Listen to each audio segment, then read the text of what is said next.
Hello दोस्तों, आज हम एनालिसिस करने वाले हैं हिंदुस्तान एरोनॉटिक्स लिमिटेड का। ये स्टॉक बहुत न्यूज़ में रहा है। अगर आप न्यूज़ फॉलो करते होंगे तो ये स्टॉक का नाम आपने सुना ही होगा। ये स्टॉक ने पिछले एक साल में 175% रिटर्न दिया है एंड पिछले 5 सालों में 1400% रिटर्न दिया है। ऐसा रिटर्न शायद ही किसी स्टॉक ने दिया है पिछले 5 सालों में। मैंने ये स्टॉक पहला बाय किया था 2019 में। I will attach the proof. 342 में खरीदा था मैंने ये स्टॉक 2019 में and till date it has given me more than 1400% plus returns. मतलब 14 गुना हो गया ये स्टॉक का प्राइस। ये -2% कुछ नहीं, ये आज का स्टॉक मोमेंट है। लाइक जब मैं ये वीडियो शूट कर रहा हूँ उस दिन 2% से गिरा। बट आप देख सकते हो कितना जिन लोगों ने HL में इन्वेस्ट किया होगा उनके कितने पैसे बने होंगे। It is one of my best performing stocks.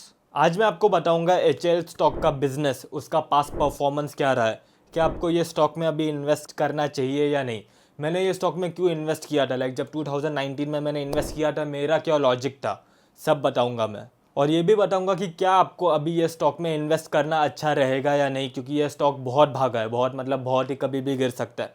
सो इसका भी मैं आपको एक्सप्लेनेशन दूंगा।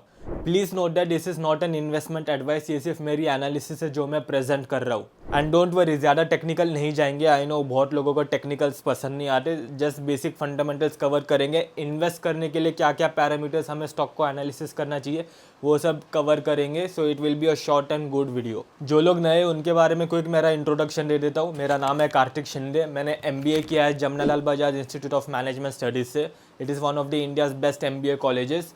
और मैं 18 ईयर्स से इन्वेस्टिंग कर रहा हूँ एंड अभी मैंने काफ़ी आर्टिकल्स, काफ़ी कुछ एक्सपीरियंस गैदर किया है स्टॉक मार्केट में इन्वेस्ट करने से इतने सालों से। सो ये जो मेरी रिसर्च है वो मैं आपको प्रेजेंट कर रहा हूँ। HL हिंदुस्तान एरोनॉटिक्स लिमिटेड का मेन बिजनेस है एयरक्राफ्ट एंड हेलीकॉप्टर्स का मैन्युफैक्चरर एंड मेंटेनेंस करना। HL इंडिया की एक अकेली कंपनी है जो एयरक्राफ्ट मैन्युफैक्चर करने में एक्सपर्टीज़ रखती है। So it's a kind of monopoly. So Indian government के सारे कॉन्ट्रैक्ट्स HAL को ही जाएंगे और इसको ही जाते हैं। ये कंपनी काफ़ी इंपॉर्टेंट चीज़ें मैन्युफैक्चर करती है। हेलीकॉप्टर्स और एयरक्राफ्ट तो करते ही है, उसके अलावा ये सोलार के लिए power plants, nuclear power plants, avionics, aerospace के भी प्रोडक्ट्स बनाती है। अब आप ये सोच रहे होंगे एरोस्पेस कब से आ गया। आपको गगनयान मिशन याद है, या जो भी इसरो जो स्पेस मिशंस करती है उसके काफ़ी बहुत सारे इंपॉर्टेंट कंपोनेंट्स जो है वो HAL ही बनाती है। अगर हम एयरक्राफ्ट की बात करें तो ये बनाते हैं हॉक LCA। सुकोई 30 MKI का नाम सुना ही होगा आपने, अगर आप थोड़ा भी फाइटर जेट्स में इंटरेस्ट रखते हो तो।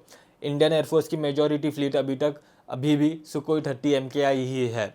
ऐसा कुछ दिखता है ना, बहुत सेक्सी। ये रशियन ने बनाया था और इसे मैन्युफैक्चर अब HAL भी करती है। और INS विक्रांत के बारे में पता ही होगा, इंडिया का एक एयरक्राफ्ट कैरियर है, उसके लिए भी LCA navy MK1 aircraft fighter jets इन्हीं ने बनाए हैं। कंपनी अपना 6 to 7% of total revenue R&D research and development में लगाती है एंड ये इन फ्यूचर इंक्रीज ही होने वाला है, क्योंकि हमें और इंडियन एज अ कंट्री और एडवांस वेपन्स चाहिए। इनका ऑर्डर बुक जो है वो अभी है 94,000 करोड़ का। ऑर्डर बुक मतलब इन कंपनी को वो ऑर्डर्स मिल चुके हैं, लेकिन ये कंपनी को डिलीवर करना बाकी है। और अभी कंपनी का एनुअल रिवेन्यू है 30,000 करोड़। तो समझो जब ये ऑर्डर बुक डिलीवर होगा, इनके पास ऑलरेडी अगले 3 साल के ऑर्डर्स ऑलरेडी ले चुके हैं ये। और इंडिया को एज अ कंट्री सबको पता है बहुत सारे फाइटर जेट्स, हेलीकॉप्टर्स की ज़रूरत है। तो सोचो जब ये ऑर्डर बुक डिलीवर करेंगे तब ये कंपनी का पोटेंशियल कितना होगा। ऐसे ही नहीं ये स्टॉक ऐसे ही भाग रहा है। ऑल्सो हम सबको एज एन इंडियंस पता है कि इंडिया की डिफेंस इंडस्ट्री, इंडिया के जो फाइटर जेट्स है वो थोड़े एडवांस करने पड़ेंगे, क्योंकि हमें आगे जाके कम्पीट करना है चाइना से। चाइना के पास बहुत एडवांस टेक्नोलॉजी है, इंडिया भी उनको कैचअप करने वाला है। पाकिस्तान का नाम नहीं ले रहा क्योंकि उनके साथ क्या ही कंपेयर करना, छोड़ो। तो हम सबको पता है आगे जाके चाइना एक थ्रेट हो सकता है और हमें उनके लिए एक एडवांस फाइटर जेट्स वगैरह की बहुत ज़रूरत है, जो प्रोवाइड करेगा हिंदुस्तान एरोनॉटिक्स लिमिटेड। एंड ऐसे ही नहीं, इसका स्टॉक प्राइस भी इतना भागा है क्योंकि सबको पता है कि सारे गवर्नमेंट के ऑर्डर्स HAL को ही आने वाले हैं। आप इसका स्टॉक प्राइस देखिए, 2018 में इसका IPO हुआ और 2018 से 2021 तक ये स्टॉक ने बिल्कुल रिटर्न नहीं दिया, लाइक इट्स 0% रिटर्न ऑलमोस्ट। और फिर जो भागा है भाई, पकड़ में ही नहीं आया, इतना भागा कि क्या बताऊँ। पूरा कवर कर लिया उसने। जो कंपनीज 10-15 साल में रिटर्न नहीं देती उतना उसने अगले 3 साल में रिटर्न दे दिया। सो ज़रूरी नहीं अच्छे कंपनीज हर साल उतना रिटर्न देने ही चाहिए, 10-15%। कभी कभी है ना, अच्छे कंपनीज काफ़ी थोड़े सालों तक, 3-4 सालों तक शांत बैठते हैं, लेकिन जब भागते हैं ना, पकड़ में ही नहीं आएंगे। और हम सबको पता है एयरक्राफ्ट बनाने के लिए बहुत ही पैसे लगते हैं, ऐसे ही नहीं सारे एयरक्राफ्ट कंपनीज बैंकरप्ट चले जाते हैं क्योंकि वो बहुत हैवी इन्वेस्टमेंट रहती है। अभी एक फाइटर जेट्स ले लो, 100 मिलियन वगैरह का तो एक फाइटर जेट ही होता है। लेकिन HAL Hindustan aeronautics limited debt free company है, कोई कर्जा नहीं है इन पे। इनका ROE रिटर्न ऑन इक्विटी है 24% and return on capital employed ROCE है 39%। इनके लास्ट 3 ईयर्स के रिवेन्यूज देख लो, 24,000 करोड़ से 27,000 crore and then 30,000 crore. This is okay. But इनका ऑपरेटिंग प्रॉफिट मार्जिन देखो, 2022 में था ये 22%, 2023 में था 25% एंड ये साल है OPM इनका 32%। इनका प्रॉफिट 2022 में था 5,000 करोड़ एंड 2 साल में ही इन्होंने प्रॉफिट डबल कर लिया, 10,000 crore. According to me it is a good stock, probably one of the best stock. देखो इंडिया को डिफेंस नीड तो है, ये स्टॉक बहुत अच्छा है, बट प्रॉब्लम एक ही है ये स्टॉक के साथ, ये स्टॉक है ना बहुत ही भाग गया है।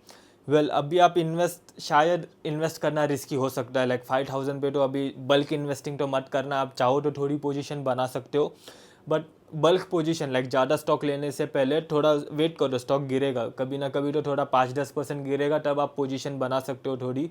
लेकिन अभी थोड़ा रिस्की है। इंडिया की डिफेंस नीड्स देखते हुए ये स्टॉक में इन्वेस्ट करना तो बनता है। मैंने भी 2019 में यही सोच के ये स्टॉक में इन्वेस्ट किया था। बट अब सच बोलना, बचपन में ऑलमोस्ट हर एक का सपना तो ज़रूर होता है कि वो फाइटर पायलट बनेगा, या फिर आपने एटलीस्ट ये तो सोचा होगा ये फाइटर जेट्स कितने कूल है। नहीं, मेरी जो बैकग्राउंड है वो भी डिफेंस ओरिएंटेड है, सो मैं इन चीज़ों को देख के फैसिनेट होता हूँ। इसलिए मैंने ये सोच के 2019 में इंडिया की डिफेंस नीड्स देखते हुए, और मुझे बहुत कूल लगती है ये चीज़ें, इसलिए मैंने ये 2019 में ये स्टॉक में इन्वेस्ट किया था। हमें सबको पता है कि इंडिया को और फाइटर जेट्स की ज़रूरत है चाइना को काउंटर करने के लिए। एक कंट्री की कोई भी बेसिक नीड क्या होती है? खुद को डिफेंड करना। सो भले ही बाकी टॉपिक्स भी इम्पोर्टेंट है, एजुकेशन, एम्प्लॉयमेंट, इकोनॉमी, वो सब इम्पोर्टेंट है, पर सबसे important according to me is defending your own country, your own motherland. So इसलिए आई बिलीव कि डिफेंस इंडस्ट्री का आगे बहुत ही ग्रोथ पोटेंशियल है। एंड यही सोच के HAL में जब मैंने इन्वेस्ट किया था, अभी वो 1400% प्लस रिटर्न्स पे बैठा हूँ मैं। ये स्टॉक बहुत ही भागा है, लेकिन मैंने फिर भी अभी तक प्रॉफिट बुकिंग नहीं की है, और मेरा कोई इंटेंशन भी नहीं है ये स्टॉक में प्रॉफिट बुकिंग करने का। So I will continue to hold my position. Thank you for watching this video. If you like this video please do comment, like and subscribe invest with Kartik for more such content. और अगर आपको कोई और stock analysis करना चाहो मैं कौन सा स्टॉक एनालिसिस करूँ, तो please mention it comment, I will definitely analyse it. See you, take care.